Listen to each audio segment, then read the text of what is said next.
Ivdu Es Hashem B'simcha. How can we become happy and serve Hashem with true joy?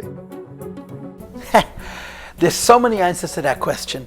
Let me begin with a word. In the early 70s, a lot of Chassidim came out of Russia, mostly from the Asian states, from Georgia, I guess it's still Europe technically, and of course from Bukhara and other places. And they came to the Rebbe. This was Mamish Spitz Chabad. These were the children of Tamim, Bali Mesiras Nefesh, who for 25 years after the Anash left in the early mid-40s continued to struggle to be Yidden with unbelievable Mesiras Nefesh and really did amazing things, remarkable things. So the Rebbe paid for them to visit him. The first trip, the Rebbe Pashut paid for their traveling expenses. They came from Eretz Yisrael to be with the Rebbe. So when they were here, I guess it was Lamed Beis, 1971, Tishrei Tov Lamed Beis, the Rebbe sent a group of them to the Moshe Feinstein. The Moshe was really, first of all, he was a Gadol B'Yisrael. And Vashenis, he was really a friend of the Rebbe's. He really was a friend. And every year, I think he became even a better friend. Chachafilu, the Rebbe and the Moshe did not meet all the time, but they knew each other from way back, and the admiration, the mutual respect, I think, grew. I saw in Volpa Sefer that a Lubavitcher was sent by the Rebbe to the Moshe Feinstein for a psak din and a shaile. So he told the Rebbe that he wants a Chassidish Rav. So the Rebbe answered him, he's a Chassidish Rav and a Chassidish Shtat, about the Moshe. The Moshe was a Litvak, but the Rebbe trusted him incredibly about all Shvere Shailes. And the Moshe was a Russian Jew also.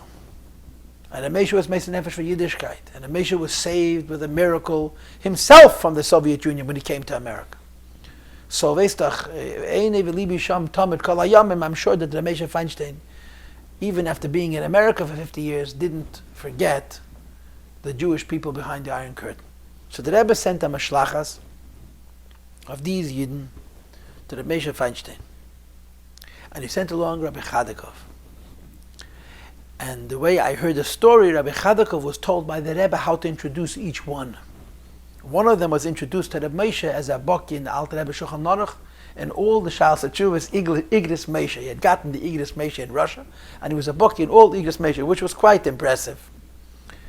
And there was an unbelievably warm meeting. Rabbi Moshe Feinstein was overwhelmed. He was so impressed. At the end of the meeting, he asked each of them how they survived. How do they survive all those years? So one answered, they survived on the hope and the dream of seeing the Rebbe. Another one answered, they survived on Verbrengenisht. Another one answered on the good Bruderschaft, the Avas Achim, the Avas Chassidim, and so on. And Yankel Notek said to the Moshe, we had a choice. The Moshe was so nispal from that response. Jews in the Soviet Union. Had you stay frum, I had a choice. Frum I have to be. The Soviets don't like it, so I have to have Mesiras Nefesh. It was such a Chassidish, such a pneumistic, such a simple, such a pneumistic answer. And that's really the best answer to the question. How can you be b'simcha? But you have. If you're not going to be b'simcha, what's going to happen? It's going to be worse. The Eibishter is the Eibishter. And thank God he's God and we're not God, because he's smarter than us, he knows better than us. And one of his great pieces of wisdom is that he doesn't tell us his secrets. And the Eibishter gives each one of us a life. If we're not b'simcha, whatever life he gave us is worse. And when you are b'simcha, the life he gave us is wonderful and certainly improved. And that's a really serious answer to the question you asked. Why should a person be b'simcha? We're not being b'simcha. And no matter how miserable life gets, and how difficult life gets, if a Yid doesn't have simcha, life is going to defeat him. And I'll be honest with you, as wonderful as life is, if a person lives life without simcha sachayim, he's not a life. That's the first idea that I wanted to share. And now a second thought.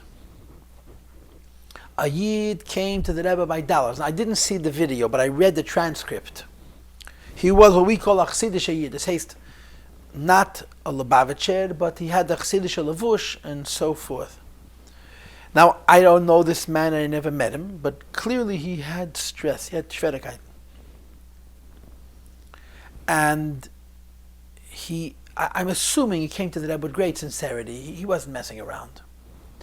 And he said to the Rebbe, ich hab gehört, ich höre, der Lubavitcher Rebbe kocht sich in Simcha. But the Rebbe is very into joy.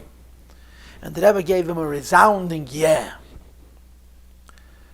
So he told the Rebbe Finvus, from what? And I'm sure whoever this person was had very good reasons for why he said Finvus.